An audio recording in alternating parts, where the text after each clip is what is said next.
Good evening friends. जैसा कि आपको पता है कि हम यहाँ पर आरपीएससी फर्स्ट ग्रेड फिज़िक्स की तैयारी कर रहे हैं और उसमें हम इलेक्ट्रॉनिक्स वाला पेपर कर रहे हैं। तो हम इलेक्ट्रॉनिक्स में कुछ पढ़ चुके हैं कुछ चीज़ें, तो आप वो प्रीवियस लेक्चर में देख सकते हैं। जैसे कि हमने कुछ बेसिक रूल देखे हैं और ट्रांसफ़र इम्पीडेंस वगैरह देख लिया है, ऑपरेशनल पॉइंट देख लिया है।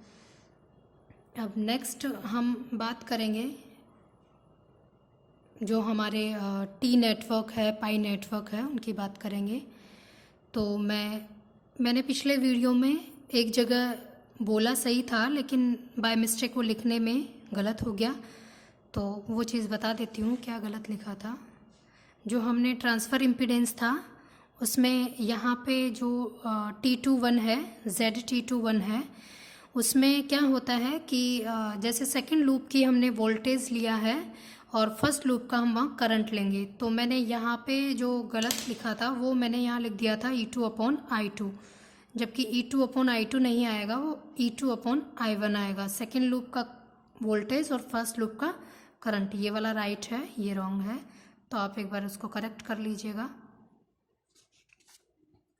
तो हमारे पिछले लेक्चर में यहाँ तक हो गया था। अब हम इससे आगे चलते हैं। आगे है हमारा स्टार डेल्टा परिपथ। ये आपको दो यहाँ पे सर्किट दिख रहे हैं। ये मेरा स्टार परिपथ है और ये मेरा डेल्टा परिपथ है। तो पहले हम स्टार परिपथ की बात कर लेते हैं कि इसको हम किस तरह से सॉल्व करते हैं। तो यहाँ मेरा R1 रेजिस्टेंस है, R2 रेजिस्टेंस है और R3 रेजिस्टेंस है। तो इसमें हम जो निकालेंगे R12 निकालेंगे, वो कैसे निकालेंगे, 1 + 2 करेंगे, मतलब इसका फॉर्मूला है, ये हम करेंगे R1 + R2 प्लस इन दोनों को मल्टीप्लाई करके जो नहीं आया है उससे डिवाइड, मतलब R3 से डिवाइड कर देंगे। ठीक है, मतलब R12 जो निकालेंगे वो निकालेंगे R1 + R2। यहाँ पे जो लिखा है 1 2 है, तो R1 + R2 और इसको मल्टीप्लिकेशन के साथ डिवाइड कर देंगे R3 रेजिस्टेंस से। सिमिलरली अगर हम R23 निकालते हैं तो यहाँ पे R2 + R3 प्लस क्या आ जाएगा, R2 × R3 डिवाइडेड बाय क्या बच रहा है, R1 बच रहा है, तो R1 आ जाएगा। इसी तरीके से R31 लिखेंगे तो यह आ जाएगा R3 + R1 plus R3 × R1 divided by R2। ठीक है, तो ये स्टार जो परिपथ है उसके इस तरह से हम ये निकाल लेंगे, रेजिस्टेंस R12, R23 और R31। इसी तरीके से हम जो हमारा डेल्टा परिपथ है उसको भी हम सॉल्व करेंगे। यहाँ पे हम जैसे कि ये चीज़ बता देती हूँ मैं, ये कैसे लिखना है। जैसे 1 2 और 3 हमने लिखा, तो ये वाला रेजिस्टेंस हो जाएगा 1 2, ये वाला हो जाएगा मेरा R2 3, क्योंकि 2 और 3 वाले पॉइंट पे है, ये 1 और 3 वाले पॉइंट पे है, तो ये हो जाएगा R13। ठीक है, तो अब यहाँ पे हम R1 निकालेंगे, R1 निकालेंगे तो यहाँ R12 × 1 1 वाली वैल्यूज़ को मल्टीप्लाई कर देंगे, यानी जिसके साथ 1 आ रहा है रेजिस्टेंस, यानी R12 × R13 और डिवाइडेड बाय जितने भी है टोटल ऐड हो जाएंगे, R12 + R13 + R23। इसी तरीके से जब R2 निकालेंगे, हम R2 निकालेंगे तो 2 3 ऐड हो जाएगा और 2 1 मल्टीप्लाई में आएंगे, मल्टीप्लाई में आएंगे, R23 मल्टीप्लिकेशन R12 और डिवाइड में तीनों रेजिस्टेंस की वैल्यू ऐड हो जाएंगी, R12 + R13 + R23। ठीक है, और इसी तरीके से हम R3 निकाल लेंगे, जिसके साथ 3 वाला रेजिस्टेंस है, R13 के साथ है और 23 के साथ है, तो इसको मल्टीप्लाई करेंगे, R13 × R23 divided by as it is 1 3 + 2 3। तो ये इस तरीके से हम स्टार और डेल्टा परिपथ सॉल्व करते हैं। अगर हमारा इस तरह से कोई भी सर्किट आ जाता है, जैसे कि मेरे पास यहाँ कोई भी वैल्यूज़ दे दी है उसने 3 ओम, 4 ओम, 2 ओम, तो बस वैल्यू पुट करनी है और यहाँ पे हम R12, R23 और R31 निकाल सकते हैं। इसी तरीके से यहाँ पे भी अब मैं अगर रेजिस्टेंस की वैल्यू दे देता है और R1, R2, R3 पूछता है तो हम इस वाले फॉर्मूले में वैल्यू रख के और निकाल लेते हैं। अब हमारा नेक्स्ट है टी व पाई परिपथ। टी और पाई परिपथ इसलिए बोलते हैं क्योंकि जो इनका स्ट्रक्चर होता है वो दिखने में टी के जैसा, जो हमारा इंग्लिश वर्ड है टी, वैसा दिखता है, और जो हमारा पाई है उसके जैसा पाई परिपथ दिखता है। तो आप यहाँ देख पा रहे हैं जो मेरा ये सर्किट है वो एज इट इज टी के जैसा दिख रहा है। टी बन रहा है मेरा, यहाँ पे देख पा रहे हैं ये टी बन रहा है। ठीक है, अब हम इनको दे देते हैं Z1, Z2 और Z3 नाम। Z1, Z2, Z3। जब हम टी परिपथ से पाई परिपथ में कन्वर्ट करते हैं तो उसके लिए वहाँ पे जो हम पाई परिपथ में जो वैल्यूज़ देते हैं, पाई सर्किट जब बनता है तो उसको हम देते हैं ZA, ZB और ZC। तो हमें अगर इस वाले परिपथ को, टी परिपथ को अगर पाई में कन्वर्ट करना है तो ZA की वैल्यू निकालेंगे। तो ZA की वैल्यू जो आएगी वो आएगी मेरी Z1 into Z2 plus Z2 Z3 plus Z3 into Z1 और डिवाइडेड बाय आ जाएगा मेरा Z2। जस्ट सेकेंड वाला, जैसे 2B निकालेंगे तो 3 से डिवाइड होगा और ऊपर वाली टर्म एज इट इज़ रहेगी Z1 Z2 Z2 Z3 plus Z3 Z1 divided by B निकाला तो 3 वाला आ गया, और अगर C निकालेंगे तो डिवाइड में आ जाएगा आपका 1। ऊपर वाली term as it is Z1 Z2 plus Z2 Z3 plus Z3 Z1 और डिवाइडेड बाय Z1। तो ये आपका, हम इस तरीके से हम क्या बना सकते हैं, अगर हमें टी नेटवर्क दे रखा है, टी परिपथ दे रखा है और उसे वो पाई परिपथ में कन्वर्ट करने के लिए कहता है, तो हम ये वाला फॉर्मूला लगा के और हम वो निकाल सकते हैं। ठीक है, तो ये हमने टी परिपथ से पाई परिपथ में कन्वर्ट करना सीखा है। अब हम पाई से टी के लिए निकालेंगे। तो ये मेरा पाई परिपथ है, देखिए इसकी स्ट्रक्चर एज इट इज जैसे पाई मेरा बनता है वैसे ही दिख रही है। ये ऐसे मेरा पाई बनता है या फिर ऐसे हम बना देते हैं, तो ये भी एज इट इज ऐसे ही है। तो ये मेरा पाई सर्किट इसलिए बोलते हैं इसको। अब हम यहाँ पे जो Z1 है, यहाँ पे जो ये रेजिस्टेंस है वो है ZA, ZB और ये है ZC। तो यहाँ जो पाई परिपथ को अगर टी में कन्वर्ट करना है तो वहाँ हमने Z1, Z2 और Z3 लिया था। तो Z1 बराबर हो जाएगा, Z1 बराबर होगा मेरा ZA into ZB divided by total जितने भी है सबको ऐड कर देंगे ZC। ठीक है, अगर 2 लेंगे तो B और C आ जाएगा और नीचे एज इट इज रहेगा। अगर 3 लेंगे तो C और A आ जाएगा, बाकी नीचे वाली टर्म देखिए B, C और यहाँ पे ZA plus ZB plus ZC और Z3 अगर लेते हैं तो ये ZC into Z1 divided by ZA plus ZB plus ZC। ये दोनों चीज़ें आपको ध्यान रखनी है, आप इनको याद भी कर सकते हैं और वैसे भी सिंपल है, कोई इतना भी वो नहीं है।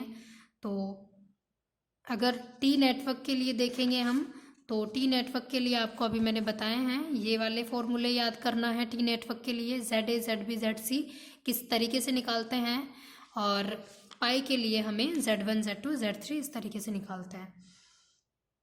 अब मेरा क्वेश्चन है, यहाँ पे मैंने टी नेटवर्क बना रखा है और उससे मुझे पाई नेटवर्क बनाना है, पाई परिपथ, पाई सर्किट बनाना है। ठीक है, तो यहाँ पे सबसे पहले हम रेजिस्टेंस की वैल्यू ले लेते हैं। मैंने यहाँ ली है 2 ओम, 3 ओम और ये मैं ले लेती हूँ 2 ओम। तो टी नेटवर्क में हम इनको क्या बोलते हैं, ये है मेरा Z1, Z2 और ये है Z3। ये चीज़ ध्यान रखनी है, इसको उल्टा पुल्टा नहीं लिखना है कि Z1 इसको लिख दिया, Z2 इसको लिख दिया, Z3 ऐसे नहीं। पहले टी इस तरीके से बनाएंगे ऐसे, तो ये वाला Z3 हो जाएगा, ये Z1 Z2 हो जाएगा, ठीक है। तो अगर हमें पाई बनाना है, ये तो मेरा टी है, यहाँ हमें पाई बनाना है, तो सबसे पहले हम पाई के लिए क्या निकालेंगे, ZA निकालेंगे। अब ZA का फॉर्मूला अभी मैंने आपको बताया है, Z1 Z2, ZA का फॉर्मूला है Z1 into Z2 plus Z2 into Z3 plus Z3 into Z1 और डिवाइडेड बाय इससे जस्ट नेक्स्ट, यानी A है तो B वाली टर्म यानी Z2 यहाँ पे आ जाएगा, ठीक है। इतनी बात समझ आई है। ये हमने फॉर्मूले में पिछले जो पाई टी नेटवर्क था उसमें भी देखा था। अब यहाँ पे सिर्फ हमें वैल्यू पुट करनी है और कुछ नहीं करना। जैसे 2 into 3 plus 3 into 2 plus 2 into 2 divided by हो गया मेरा 3, तो ये हो गया 6 प्लस 4 बाय 3, तो ये कितना हो गया 16 बाय 3, ठीक है। तो आपका जो ये सर्किट है उसमें हम ये वैल्यू निकाल सकते हैं।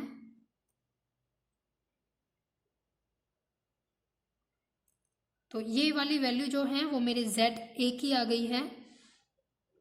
इसी तरीके से मैं यहाँ पे ZB निकालूंगी। ZB का फॉर्मूला नीचे सिर्फ 3 आ जाएगा Z3, बाकी ऊपर वाली टर्म वही रहेगी, कुछ भी चेंज नहीं होगा। इसकी वैल्यू है 5.33 ओम। जब Z1 निकालेंगे तो ये 16 बाय क्या आ जाएगा ZB में डिवाइडेड बाय Z3, Z3 की वैल्यू है 2, ये कितना आ गया 8 ओम। इसी तरीके से C निकालेंगे तो डिवाइड में कितना आ जाएगा Z1 यानी 2, ये भी आ जाएगा मेरा 8 ओम, ठीक है।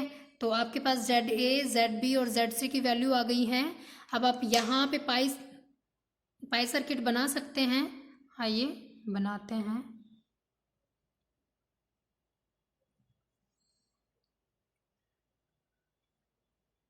पाई सर्किट हम इस तरीके से बनाते हैं, जैसी पाई की स्ट्रक्चर होती है वैसा बना देते हैं और कुछ नहीं। ये हमारी चतुर टर्मिनल में हम ये बनाते हैं जिसमें 2 इनपुट और 2 आउटपुट होते हैं, 1 1 और ये है 2 2। तो ये मेरा होता है, ये होता है ZA, ये होता है ZB और ये होता है ZC। अब इनकी वैल्यूज़ हमारे पास आ गई है। ZA की वैल्यू जो है वो है मेरे पास 5.33 ओम, ZB की वैल्यू है 8 ओम, ZC की वैल्यू भी है 8 ओम। तो ये T से मैंने पाई बना दिया है। तो इस तरीके से हमें T से पाई बनाना है, तो कुछ नहीं करना है, बस ये फॉर्मूला याद रखना है, तो आपका टी नेटवर्क से, टी सर्किट से पाई बन जाएगा। इसी तरीके से आपको अगर कोई पाई की वैल्यू दे रखी है, पाई सर्किट बना के, और आपको कह रहा है कि टी नेटवर्क बनाना है, तो वो भी हम बना सकते हैं। जैसे कि यहाँ पे ये सारी वैल्यूज़ हैं आपके पास, ठीक है। इन वैल्यूज़ से आपको क्या बनाना है, टी नेटवर्क बनाना है। आप एक बार ट्राई करिएगा। अगर आपकी ये वैल्यूज़ आ रही हैं तो आपने सही किया है, अगर ये वाली वैल्यूज़ नहीं आ रही हैं तो गलत किया है। और आपको फॉर्मूला यहाँ पे रखना है कि Z1 बराबर, ये वाली चीज़ रखनी है, देखिए Z1 बराबर ZA ZB divided by ZA ZB ZC, तीनों को ऐड कर देंगे। सिमिलरली नीचे वाली टर्म एज इट इज़ रहेगी, 2 में ZB इंटू ZC हो जाएगा।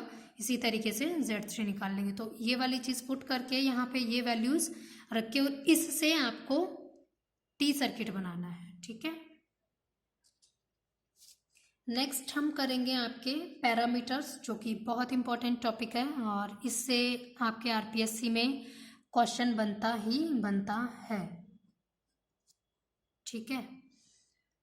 तो जेड पैरामीटर हमने जो 4 टर्मिनल सर्किट्स देखे थे, मतलब जो चतुर टर्मिनल देखे थे, उनमें हमने क्या बोला कि 2 इनपुट और 2 आउटपुट। सिमिलरली यहाँ पे भी 2 इनपुट और 2 आउटपुट होते हैं, ठीक है। तो मैं आपको एक बार बना के बता देती हूँ।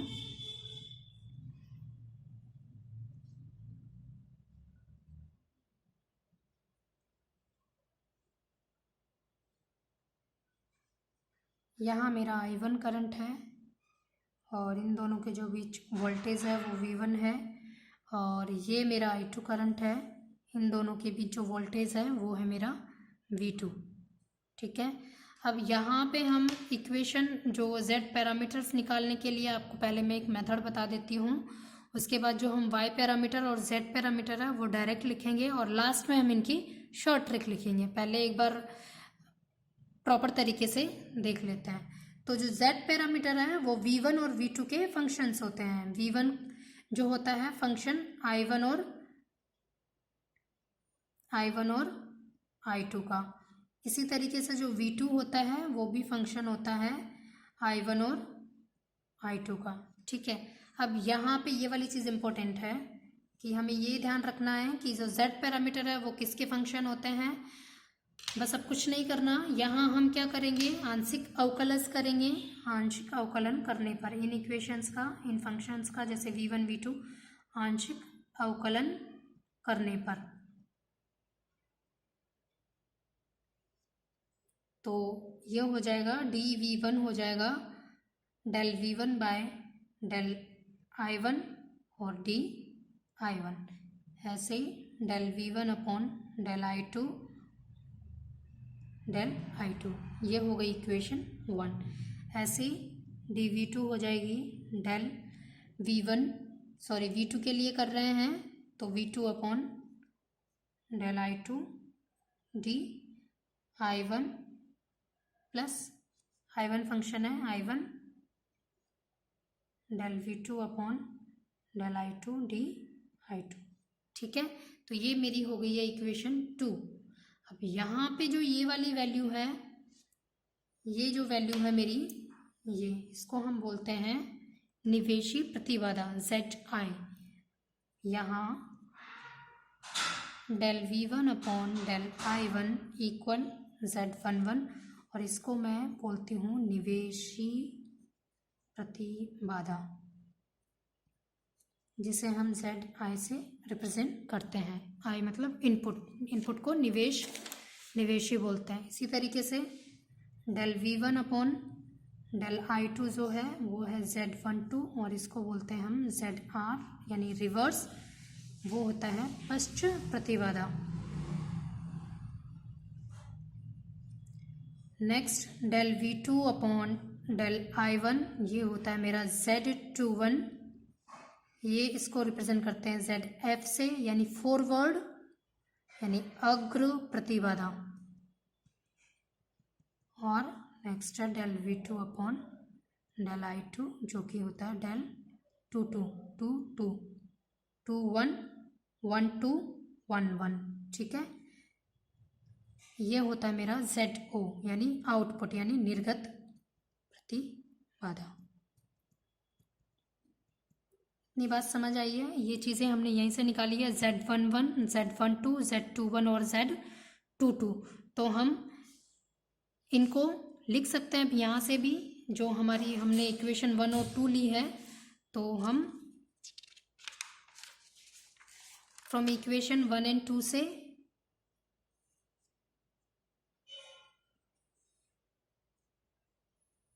वन एंड टू हमारे पास है इक्वेशन 1 एंड 2, ये रही, ये वाली जो इक्वेशंस है दोनों, इनसे हम V1 जो हमारा फंक्शन था वो इनकी जगह सिर्फ हम डेल V1 अपॉन I1 की जगह क्या पुट कर देंगे, Z11 पुट कर देंगे। तो हमने किया Z11 I1 plus Z12 I2, और V2 जो हो गया वो हो गया मेरा Z21 I1 plus Z22 I2। ये चीज़ जो है Z पैरामीटर इक्वेशन कहलाते हैं। Z प्राचल समीकरण तो आ गया। ये किस तरीके से निकालते हैं हम, इसे हमने इक्वेशन 3 नाम दिया और इसे हमने इक्वेशन 4 नाम दिया है। अब हम फ्रॉम इक्वेशन 3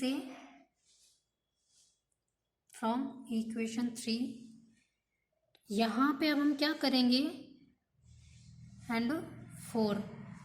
अब हम यहाँ पे अगर Z11 की वैल्यू निकालनी है आपको, तो आप I2 को 0 करेंगे तभी हम Z11 की वैल्यू निकाल सकते हैं। तो मैंने यहाँ क्या किया है, 3 और 4 में दोनों में मैंने I2 0 रखा है, यानी I2 बराबर 0 पुट करने पर तो यहाँ पे मेरा जो आया है Z11, जो कि क्या है मेरा ZI निवेशी प्रतिबाधा। तो ये क्या आ जाएगा, यहाँ ये वाली टर्म 0 हो गई है तो Z11 क्या आ गया, V1/I1 और इसमें V2/I1। ठीक है, तो यहाँ जो आया है वो आया है मेरा Z11 V2/I1। ये हो गया मेरा, यहाँ पे वैल्यू पुट कर दी तो हमारा V1 है ना, ये V1/I1 हो गया। Z11 निकाला तो V1/I1 और ये है ZI। तो इसको हम क्या लिखेंगे अब, निवेशी प्रतिबाधा, निवेशी प्रतिबाधा जबकि निर्गत टर्मिनल खुला हो। ठीक है, जबकि निर्गत टर्मिनल खुला हो, क्योंकि यहाँ पे हमने क्या 0 रखा है, I2 किस में आता है मेरा, आउटपुट में, निर्गत में, इसलिए हमने निर्गत टर्मिनल खुला हो। इसी तरीके से जब हम ZF निकालेंगे यानी Z21 निकालेंगे, ये मेरा यहाँ पे ZI, ये मेरा होता है ZF, और जो 22 होता है वो मेरा ZO होता है, आउटपुट होता है, और ये मेरा ZR होता है, रिवर्स वाला होता है। तो जो 21 है वो मेरा ZF है। यहाँ पे भी हमने I2 0 रखा तो ये निकला V2/I1, V2/I1। अब ये क्या है मेरा, यहाँ क्या लिखेंगे हम कि अग्र प्रतिबाधा, फॉरवर्ड है ना, F से forward, ZI, ZR, ZF, ZO, यानी अग्र प्रतिबाधा जबकि निर्गत टर्मिनल खुला हो। कुछ नहीं है, बस यहाँ पे है मेरी अग्र प्रतिबाधा जबकि निर्गत टर्मिनल खुला हो। ऐसे ही हम निकालेंगे यहाँ पे ZR निकाला मैंने, ZR को हमने Z12, ZR है मेरा ये Z12। ठीक है, तो Z12 हो गया मेरा यहाँ पे। अब Z12 के लिए क्या करना पड़ेगा, Z12 निकालेंगे तो क्या 0 रखना पड़ेगा, I1, मतलब निवेशी टर्मिनल को खुला रखना पड़ेगा। तो यहाँ पे लिख लीजिए, when I1 = 0 फ्रॉम इक्वेशन 3 और 4। तो Z12 निकाला मैंने तो यहाँ पे मेरा आया V1/I2, यही आएगा। यहाँ पे मैंने I1 तो 0 पुट कर दिया है, और जब 12 निकालेंगे तो V1/I2 आ जाएगा। तो यहाँ अब हम इसको हम क्या लिख सकते हैं, R है ना, R रिवर्स यानी पश्च प्रतिबाधा जबकि निवेशी टर्मिनल खुला हो, क्योंकि मैंने इनपुट वाले को 0 किया है। तो यहाँ पश्च प्रतिबाधा जबकि निवेशी टर्मिनल खुला हो। अब ऐसे ही हम निकालेंगे यहाँ पे ZO, जिसे हम Z22, उसमें भी हम I1 0 करेंगे। इसके लिए I1 0 करा तो V2/I2 आया, यानी V2/I2। क्या किया हमने यहाँ पे, आउटपुट, O से क्या है, आउटपुट, यानी निर्गत प्रतिबाधा। क्या है मेरी ये, निर्गत प्रतिबाधा जबकि निवेशी टर्मिनल खुला हो, जबकि निवेशी टर्मिनल खुला हो। ठीक है, तो ये हमारे पास Z पैरामीटर्स आए हैं, इनकी वैल्यूज़ आई है। अब हम यहाँ पे जो मैट्रिक्स है वो बनाते हैं। जो Z मैट्रिक्स होती है वो तो हमारी 2x2, 2x3 और 3x3 कितने की भी हो सकती है, लेकिन जो Z पैरामीटर मैट्रिक्स है वो हमेशा 2x2 की होगी। ठीक है, अब 3 और 4 से मैंने क्या बोला, जो Z मैट्रिक्स, मैं ये बोल रही हूँ जेड मैट्रिक्स जो है वो तो हमारी कितनी की भी हो सकती है, 2x2 की, 2x3 की, 3x3 की, लेकिन जो जेड पैरामीटर मैट्रिक्स जो है वो हमारी 2x2 की होगी। ठीक है, तो यहाँ पे अब हम मैट्रिक्स बनाएंगे। तो V1 V2 वोल्टेज है मेरे पास, ये पहले भी हम देख चुके हैं, और ये है मेरा Z11 Z12 Z21 Z22, और यहाँ पे जो है करंट I1 I2। यहाँ से अब हम, ये मेरा Z होता है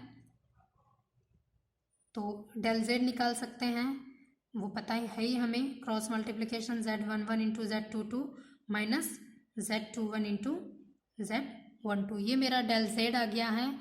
और अब हम यहाँ पे Z प्राचल परिपथ भी बना सकते हैं, जहाँ मेरे पास दो वोल्टेज सोर्स है, तो वो भी देख लीजिए एक बार, Z पैरामीटर सर्किट कैसे बनाते हैं।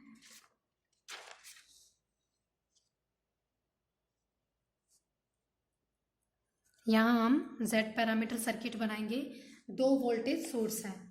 ठीक है, तो और मैंने बताया था कि जो वोल्टेज होता है उसके साथ रेजिस्टेंस कैसे कनेक्ट होता है, सीरीज में कनेक्ट होता है, और करंट के साथ पैरेलल में कनेक्ट होता है। तो मेरे पास यहाँ क्या है, यहाँ मेरे पास है वोल्टेज सोर्स। ठीक है, तो इस तरीके से यहाँ बनेगा, दो वोल्टेज सोर्स लगेंगे यहाँ पे,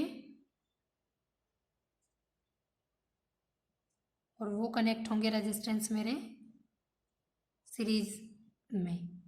करंट होता तो करंट के साथ पैरेलल में कनेक्ट होते। ये मेरा क्या है, Z11 है, यहाँ से करंट I1 फ्लो हो रहा है, और इनके बीच में जो वोल्टेज है वो V1 है। ठीक है, और जो ये होगा मेरा Z11, ये वाली जो इक्वेशन, यहाँ पे जो मेरा वोल्टेज है वो देखो कैसे निकालेंगे, वो देखिए हम इस तरीके से निकालते हैं। आपके पास मैंने आपको इक्वेशंस बताई थी अभी, जो हमने Z11 ये निकाले थे ना, V1, और ये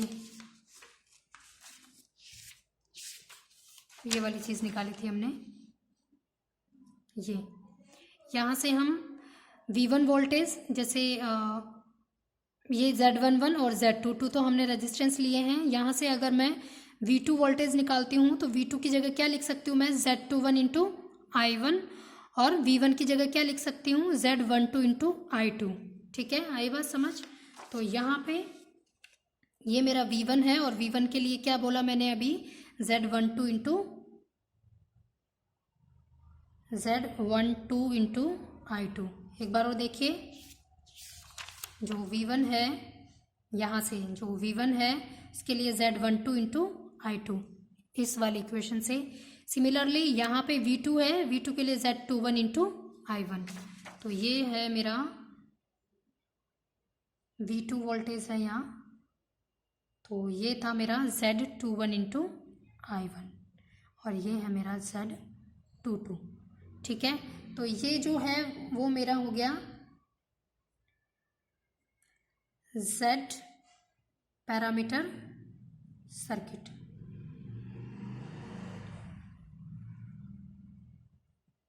ये मेरा हो गया Z प्राचल परिपथ। ठीक है, तो इस तरीके से ये बनाएंगे हम Z प्राचल समीकरण, जो वो हमने देख लिया है, Z प्राचल परिपथ भी हमने देख लिया है। अब इसके बाद जो हम पढ़ेंगे वो Y प्राचल और H पैरामीटर पढ़ेंगे। Y पैरामीटर और H पैरामीटर, तीन तरह के पैरामीटर होते हैं, Z, Y और H। तो हमने आज Z पढ़ लिया है, नेक्स्ट हम Y और H पढ़ेंगे। अगर आप खुद से अगर ट्राई करेंगे तो अच्छा रहेगा, एक बार देखिएगा। मैं आपको सिर्फ इतना बताऊंगी कि जो V1 है, और सॉरी जो Y पैरामीटर होते हैं, जो Y पैरामीटर होते हैं उनमें जो है वो I1 और I2 के फंक्शन लेते हैं। I1 I2 जो होता है फंक्शन V1 और V2 का होता है। तो अब आप ट्राई कीजिएगा, कुछ नहीं है, बस वैसे ही अवकलन करना है, सारी चीज़ें Z11 की जगह Y11, Y12, Y21 और ये सब निकालना है, इक्वेशन बनानी है, और वैसे ही सब कुछ YR, Y0, YI वही सब आएंगे। ठीक है, तो इस तरीके से हम, और यहाँ पे जो मेरी जो सर्किट बनेगा उसमें मेरे करंट आ जाएंगे यहाँ पे, और रेजिस्टेंस मेरा पैरेलल में जुड़ जाएगा। बस इतना ही है। अगर आपको वीडियो पसंद आया हो तो लाइक एंड सब्सक्राइब करना ना भूलें।